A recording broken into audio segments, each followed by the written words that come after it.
Good morning विद्यार्थियों।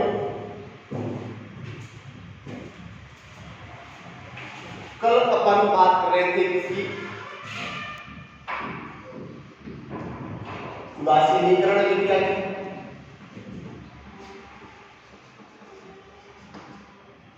और उदासीनीकरण विक्रिया में मैंने क्या कहा था? जब कोई अम्ल किसी क्षार के साथ क्रिया करता है तो अपने पास बना था संगत लवण प्लस जल। इस विक्रिया को ये क्या कहते हैं? उदासीनीकरण विक्रिया। अब अम्ल कौन थे बेटा? वे पदार्थ जो जलीय विलीन में H+ आयन देते हैं वो अम्ल हो गए। क्षार कौन हो गए? जो जलीय विलीन में OH- देते हैं।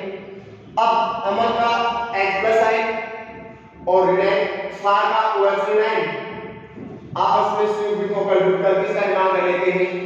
जुड़ जल का निर्माण करते हैं, जिसके कारण इसे कौन सी क्रिया कहते हैं? उदासीनीकरण। अब अम्ल आपके पास कितने प्रकार के हो गए थे? दो प्रकार के। एक प्रबल अम्ल, दूसरा बेटा कौन सा था? दुर्बल अम्ल। क्षार भी कितने प्रकार के हो गए? दो प्रकार के। कौन कौन से? प्रबल क्षार और दूसरा बेटा दुर्बल क्षार।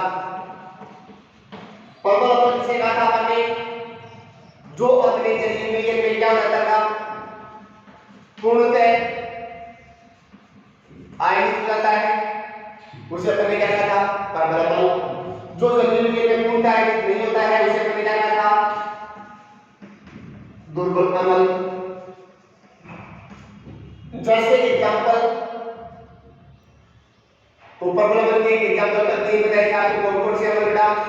हाइड्रोक्लोरिक अम्ल, H2SO4 और तीसरा HNO3। दुर्बल अम्ल कौन से थे? CH3, COOH, H2CO3।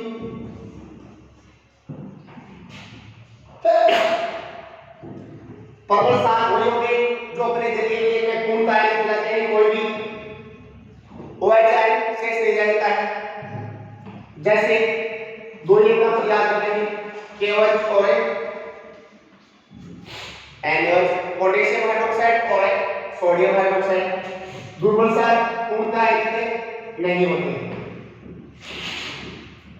जैसे example calcium hydroxide, magnesium hydroxide, aluminium hydroxide. अब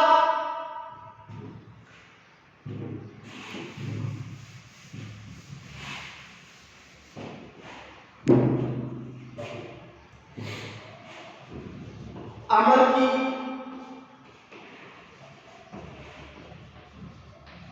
सामर्थ्यता यानी कि अम्ल की या क्षार की शक्ति मापने के लिए जिस उपकरण का उपयोग करते हैं उसे कहते हैं pH स्केल।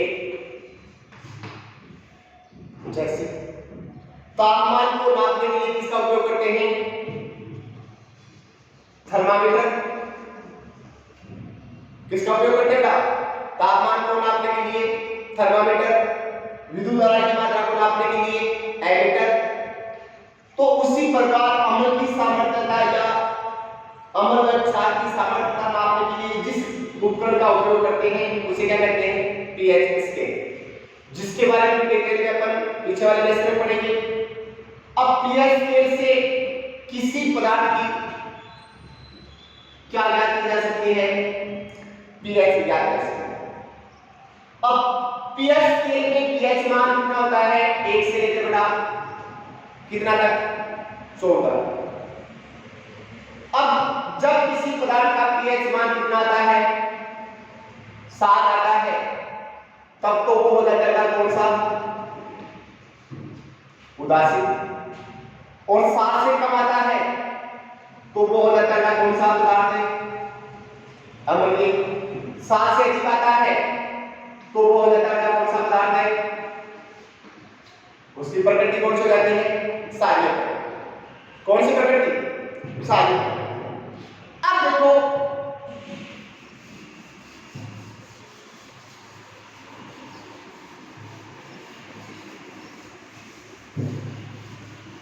उदासीनीकरण अभिक्रिया में अपने क्या कहा? अमल इसके साथ सार के साथ किया करता है तो क्या बनता है?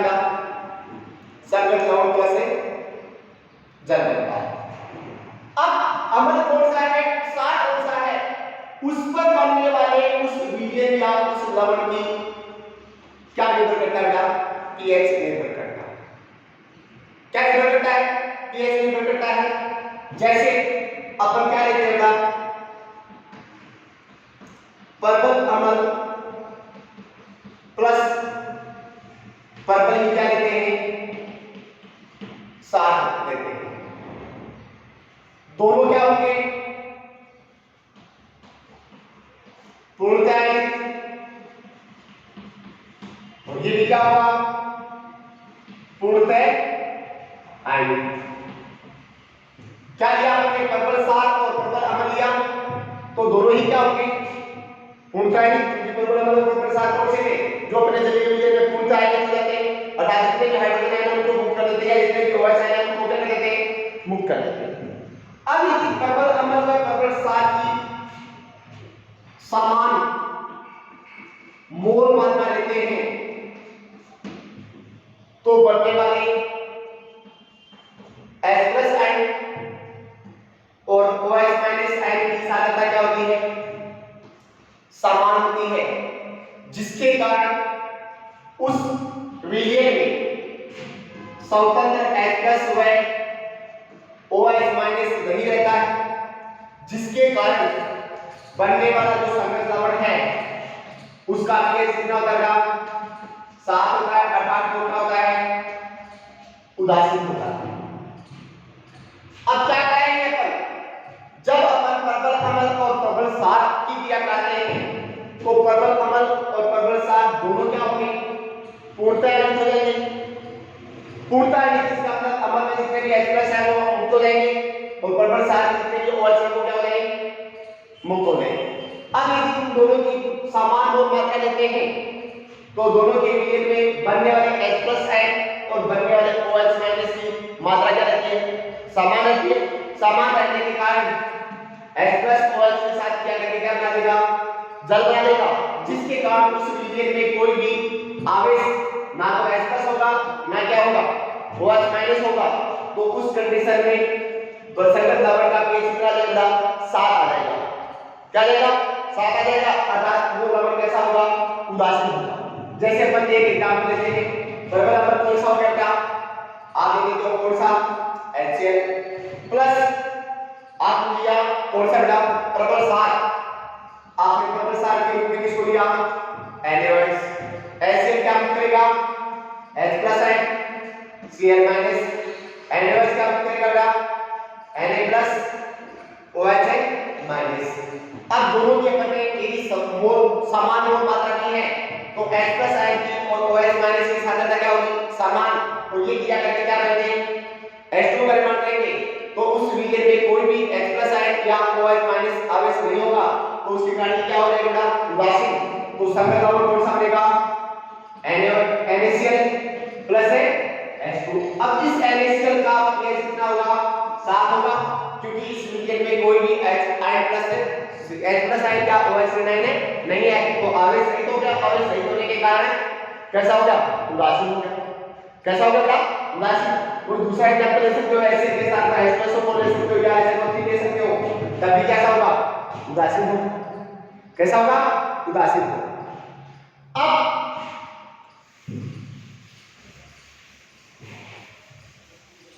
दूसरा इसके साथ में ये अपन क्या लेते हैं?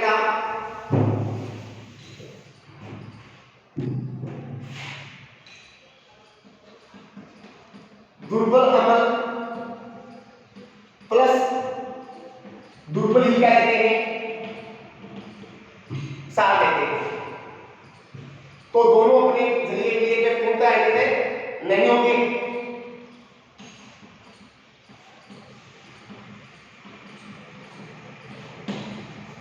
और ये भी पूर्णता आयनित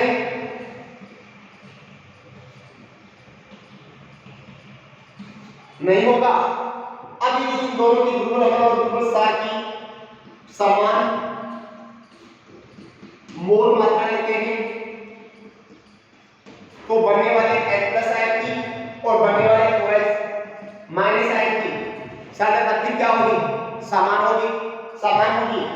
तो H+ OH के साथ क्रिया करके जल बनाएगा तो बनने वाले द्रवण या द्रवण के विलयन में कोई भी आवेश पदार्थ OH+ H+ आयन नहीं रहेगा तो इसके कारण फिर भी जो बनने वाला संगत लवण है वो कैसा होगा बेटा?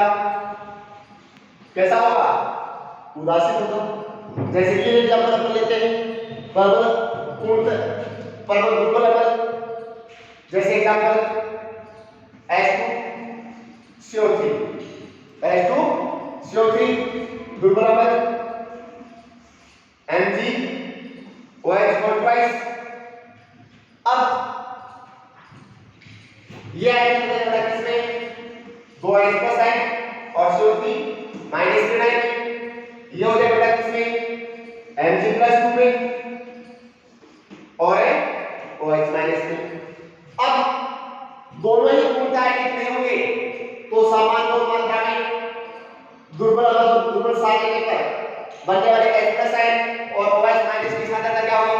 बराबर होगी तो क्या होगा बेटा? जल का बढ़ जाएगा निर्माण तो इसके कारण कोई आवेश नहीं रहेगा। साथ में लवण कौन सा बन जाएगा? मैग्नीशियम है क्योंकि साथ का धनायन Ml का ऋणायन क्या बनेगा? MgCO3 संयुक्ता दोनों की बराबर है। CO3 की संयुक्ता -2 और Mg की संयुक्ता कितनी है? +2। संयुक्ता समान होने का क्या हो गया? Magnesium carbonate. अब मैग्नीशियम कार्बोनेट का pH कितना हुआ? 7। क्या होगा बेटा? 7 होगा यानी कि उदासीन होगा। अब इसकी स्थान पर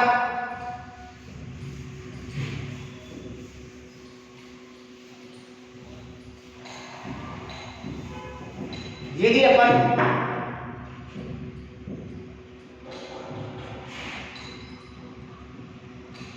पर्वत अम्ल लेते हैं और दुर्बल सार लेते हैं। अब पर्वत अम्ल है वो क्या होगा बेटा? पूर्णता आयनित होगा और ये पूर्णता आयनित नहीं होगा। अब यदि पर्वत अम्ल और दुर्बल अम्ल की अपन समान मोल मात्रा लेते हैं, समान मोल मात्रा लेते हैं तो किसके आयन ज्यादा होंगे? पर्वत अम्ल पूर्णता आयनित होगा तो H+ आयन की मात्रा दुर्बल सार है तो पूर्णता आयनित नहीं होगा। इसका मतलब है OH- आयन H+ आयन की तुलना में क्या बनेंगे? कम बनेंगे। ये पूर्णता आयनित होने इसका मतलब H+ आयन दोनों की मात्रा क्या ले रहे हैं? अम्ल और क्षार की मात्रा क्या ले रहे हैं? समान मोल मात्रा ले रहे हैं। लेकिन ये पूर्णता आयनित होगा तो H+ आयन क्या बनेंगे? किसकी तुलना में? OH- आयन की तुलना में क्या बनेंगे? ज्यादा बनेंगे। तो ये OH और H दिया करके क्या बनेगा? H2 बना देंगे। लेकिन OH आयन की मात्रा कम होने के कारण उस विलयन के साथ में क्या मुक्त रह जाएंगे? H+ आयन भी मुक्त रह जाएंगे क्योंकि ये अगर OH और H+ आयन दोनों समान मात्रा में होंगे तब तो वो किसका निर्माण हो जाता? जल का निर्माण हो जाता और जल का निर्माण होने के कारण कोई भी आवेश नहीं रहता। लेकिन OH और H+ आयन की समान मात्रा, अब मान लो सपोज यहां H+ आयन कितने बने?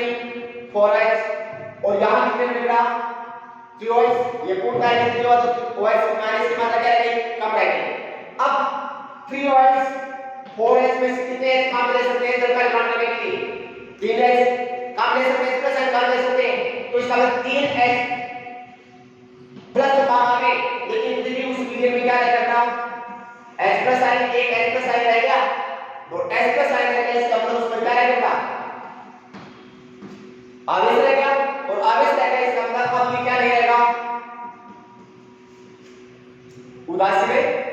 नहीं रहेगा और उधर से नहीं रहेगा, तो या तो क्या हो सकता है अम्लीय, या क्या हो सकता है क्षारीय। अब यदि H+ और OH- की सांद्रता समान हो तब तो pH स्केल पर pH मान कितना था 7, लेकिन अगर समान नहीं है तो क्या होगा pH का मान या तो 7 से कम या 7 से ज्यादा आएगा। अब ध्यान रखना यदि H+ की सांद्रता क्या है OH- की सांद्रता से ज्यादा है तो pH का मान 7 से क्या आएगा कम आएगा, और pH का मान 7 से जितना कम होगा वो क्या होगा अम्लीय। और यदि pH का मान 7 से अधिक आता है तो वो क्या होगा क्षारीय होगा। क्या होगा क्षारीय होगा। अब इसको एक एग्जांपल लेते हैं। परमाणु HNO3 प्लस दुर्बल सार CaCO3 सॉरी CaOH2। अब ये प्रबल है H+NO3-3, ये Ca+2 OH-3। अब OH- की सांद्रता H+N से क्या है कम है, तो बनने वाले विलयन में H+N की सांद्रता क्या होगी बेटा ज्यादा होगी, तो pH क्या आएगा 7 से कम होगा, अर्थात किस प्रकृति का होगा अम्लीय प्रकृति का। क्या बनेगा बेटा एक तरफ तो H2 साथ में CaNO3 की होल ट्वाइस कैल्शियम नाइट्रेट। अब कैल्शियम नाइट्रेट जो कवर बना है उसका pH कितना होगा, तो यहां 7 से क्या होगा बेटा कम होगा। प्रकृति में कैसा होगा अम्लीय होगा। कैसा होगा अम्लीय होगा। अब फिर चौथा प्रकार लेते हैं पर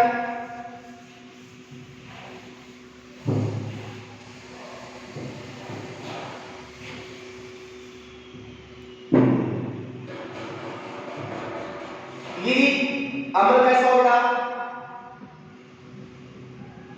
दुर्बल अम्ल प्लस कैसा सार प्रबल सार। दुर्बल अम्ल पूर्ण आयनिक नहीं होगा, प्रबल सार है पूर्णतः आयनिक मिलेगा। इसका मतलब समान मोल मात्रा में यदि दुर्बल अम्ल और प्रबल सार की समान मोल मात्रा लेते हैं तो OH आयन की मात्रा OH- की मात्रा और मुक्त होने वाले H+ आयन की मात्रा से क्या होगा ज्यादा होगी। OH- की सांद्रता क्या होगी ज्यादा होगी। मान लो सपोज आपके पास दुर्बल अम्ल से कितने H+ आयन है OH आयन, और दूसरी तरफ कितने ये पूर्ण आयन को ज्यादा होगी 6 OH। अब कितने जल का निर्माण करने के लिए हाइड्रोजन OH काम आ जाएंगे, तो 4 OH के लिए 4 OH चाहिए, तो कितने जल के हो जाएंगे 4H2 मिल जाएंगे, लेकिन 2H- रह गए। और OH- की सांद्रता अगर H+ आयन की सांद्रता से क्या होगा ज्यादा हो तो pH का मान सदैव pH स्केल में 7 से क्या होगा अधिक होगा, और 7 से अधिक होने का मतलब किस प्रकृति का होगा क्षारीय प्रकृति का होगा। जैसे अपन एग्जांपल लेते हैं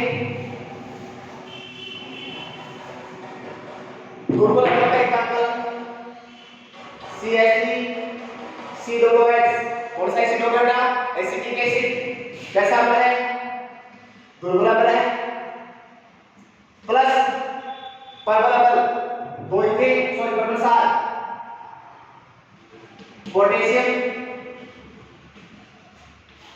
हाइड्रोक्साइड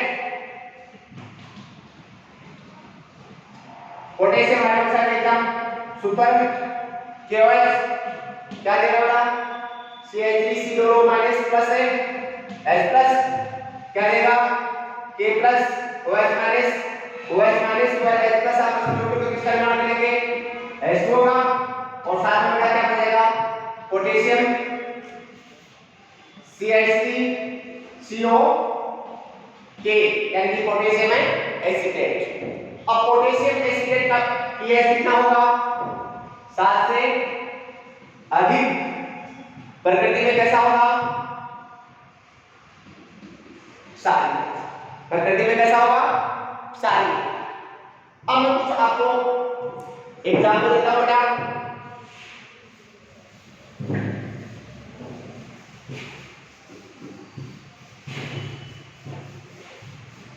कल वाले क्वेश्चन में भी आंसर नहीं आए हैं, थोड़ा ध्यान लगा लो। जैसे अपन एग्जाम्पल लेते हैं बेटा,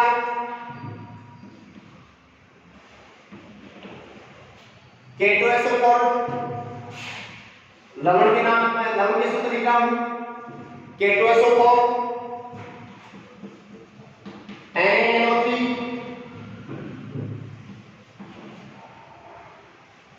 Al2 CO3 whole twice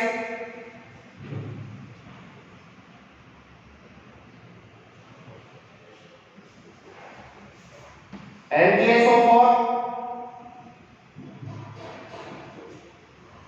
Ca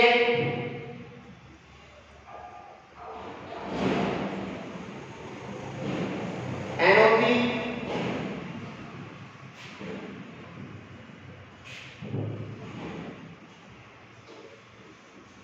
CH3 COO whole square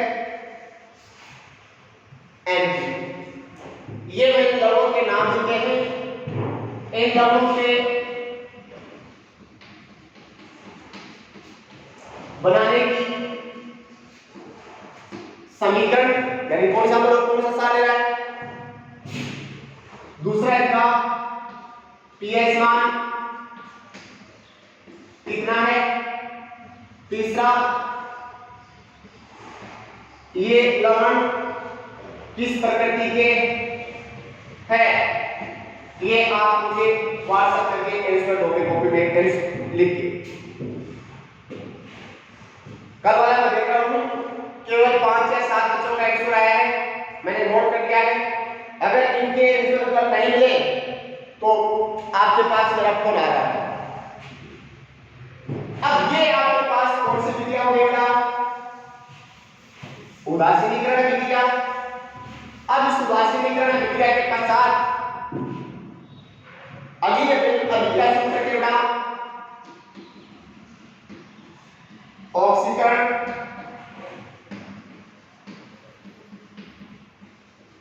अपचयन अभिक्रिया। ऑक्सीकरण अपचयन अभिक्रिया, oxidation and reduction reaction. Chemistry के अंदर सबसे महत्वपूर्ण अभिक्रियाओं में से एक अभिक्रिया बेटा ऑक्सीकरण व अपचयन अभिक्रिया। केमिस्ट्री के अलावा जीव विज्ञान व भौतिक विज्ञान में भी ऑक्सीकरण व अपचयन अभिक्रिया एक विशेष महत्व रखती है। इस अभिक्रिया का ऑक्सीकरण व अपचयन अभिक्रिया नाम क्यों दिया? क्योंकि अधिकांश तत्व हाइड्रोजन व ऑक्सीजन दोनों से क्रिया करते हैं, इसलिए इस अभिक्रिया का नाम ऑक्सीकरण अपचयन अभिक्रिया है। अब ऑक्सीकरण अपचयन अभिक्रिया को कई प्रकार से परिभाषित किया गया है। तो ऑक्सीकरण अपचयन अभिक्रिया को 5 प्रकार से परिभाषित किया गया है। नंबर फर्स्ट, ऑक्सीजन के आधार पर।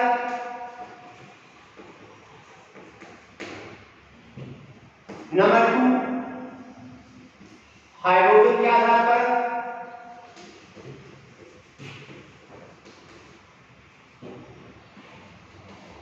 नंबर 3,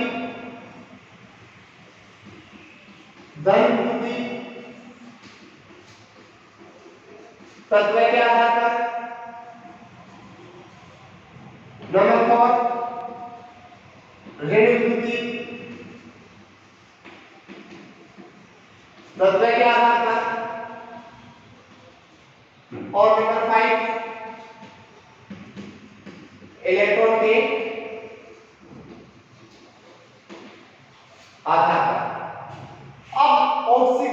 अपचयन अभिक्रिया को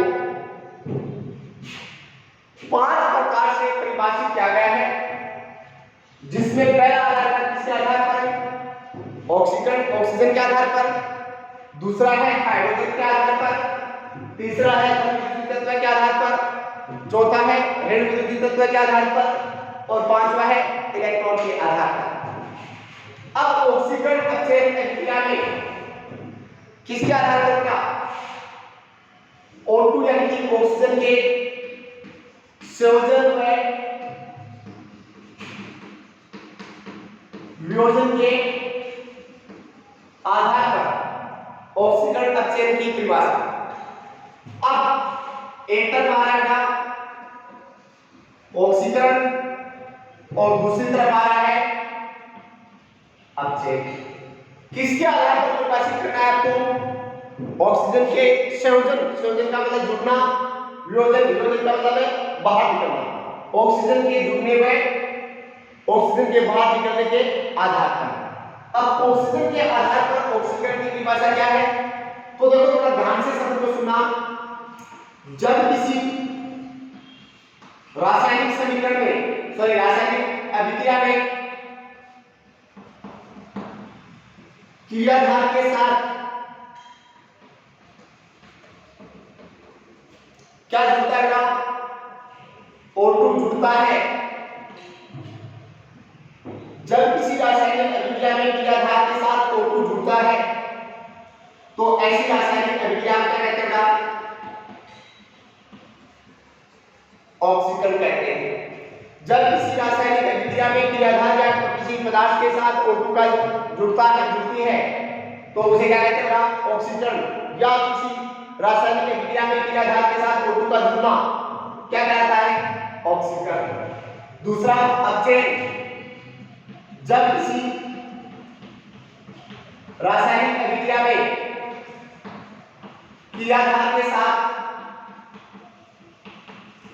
क्रियाधार से O2 बाहर निकलती है तो ऐसी रासायनिक अभिक्रिया क्या कहते हैं, अपचयन कहते हैं। तो किसी क्रियाधार के साथ O2 का जुड़ना ऑक्सीकरण, किसी क्रियाधार के साथ O2 का बाहर निकलना क्या कहलाता है, अपचयन। अब एग्जांपल दो बेटा, जैसे Mg मैग्नीशियम को दहन करते हैं, दहन करने के लिए क्या चाहिए, ऑक्सीजन। क्या बनेगा, MgO मैग्नीशियम में ऑक्साइड बनेगा। अब मैग्नीशियम के साथ मैग्नीशियम ऑक्साइड बनाने के लिए क्या जुड़ रहा है, ऑक्सीजन जुड़ रहा है, तो इसका मतलब ये इसका क्या बनेगा, ऑक्सीकरण। अब किसका किसमें ऑक्सीकरण हुआ है, किसके साथ ऑक्सीजन जुड़ रही है, मैग्नीशियम के साथ। इसका मतलब मैग्नीशियम का क्या हुआ है, ऑक्सीकरण। किसमें हुआ है, उसके फलस्वरूप जो बना है उसमें हुआ है। तो मैग्नीशियम का इस अभिक्रिया में मैग्नीशियम का ऑक्सीकरण हो गया किसमें, मैग्नीशियम में ऑक्साइड में। या दूसरी समीकरण आपने कोयले का या कार्बन का दहन किया था, कार्बन का दहन, कार्बन को जलाते हैं, जलाने के लिए ऑक्सीजन क्या बनेगा, CO2। इसका मतलब कार्बन का क्या होगा, ऑक्सीकरण, इसमें कार्बन डाइऑक्साइड में। या सल्फर प्लस O2 क्या बनेगा, SO2। क्या बन गया, SO2। अब सल्फर का किसमें ऑक्सीकरण हो गया, सल्फर ऑक्साइड में या सल्फर डाइऑक्साइड में। दूसरी तरफ अपचयन का मतलब क्या है, किसी क्रियाधार से हाइड्रोजन का ऑक्सीजन का बाहर निकलना। जब किसी रासायनिक अभिक्रिया में क्रियाधार से O2 बाहर निकलती है तो उसे क्या कहते हैं, अपचयन। जैसे एग्जांपल है KClO3, क्या बेटा, KClO3। अब KClO3 में KClO3 टूट जाता है, इसमें KCl प्लस है O2 में समीकरण को संतुलित करना है। अब इस रिएक्शन में जब किसी रासायनिक अभिक्रिया में क्रियाधार से क्या बाहर निकल रही है, O2 बाहर निकल रही है। किससे बाहर निकल रही है, O2। KClO3 से क्या निकल रही है, O2 बाहर निकल रही है। इसका मतलब KClO3 का क्या हुआ है, O2 का बाहर निकलना। अपचयन किसमें हुआ है, निकलने के फलस्वरूप क्या बचा, KCl बचा। तो KClO3 का अपचयन हो गया किसमें, KCl में। KClO3 का अपचयन हो गया किसमें, KCl में। समीकरण को संतुलित करना है तो यहां क्या करना, 3 कितने हो गए, 3 3 9, सॉरी कितने लगा दो, 2। तो KClO3 यहां लगा दो कितने 3 O2 में कितने हो गए 6 KCl के 2 यहां लगा दो 2। तो ऑक्सीजन के आधार पर क्या हुआ बेटा ऑक्सीजन का अर्थ ऑक्सीजन के आधार पर क्या निकला जब किसी रासायनिक विक्रिया में क्रिया आधार के साथ O2 जुड़ता है तो क्या कहलाता है ऑक्सीजन या क्रिया आधार के साथ O2 का जुड़ना ऑक्सीजन जैसे Mg का ऑक्सीजन हो गया MgO में कार्बन का ऑक्सीजन हो गया बेटा कार्बन डाइऑक्साइड में सल्फर का ऑक्सीजन हो गया सल्फर डाइऑक्साइड में।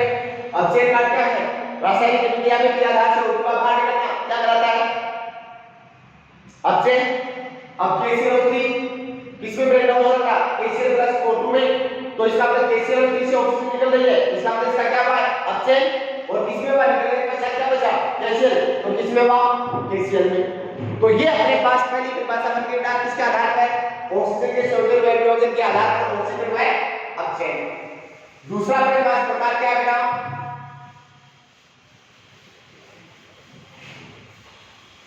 दूसरा प्रकार है किसके आधार पर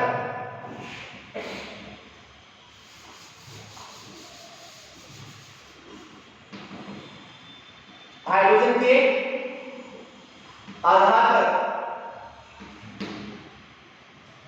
वही दो शब्द ऑक्सीजन और अब से अब हाइड्रोजन के आधार पर ऑक्सीजन की परिभाषा क्या बेटा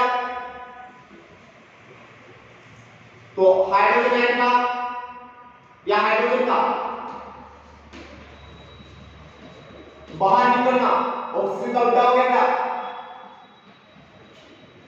हाइड्रोजन आयन का या हाइड्रोजन का बाहर निकलना क्या कहलाता है ऑक्सीकरण और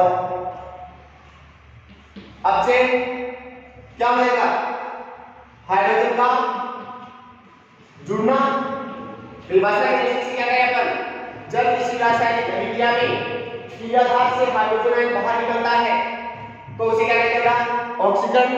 जब किसी रासायनिक अभिक्रिया में क्रियाधार से हाइड्रोजन जुड़ता है तो क्या कहलाता है अपचयन।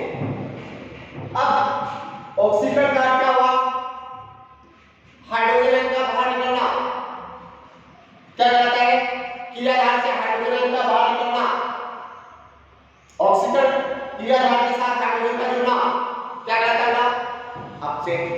अब देखो जैसे एग्जांपल लेते हैं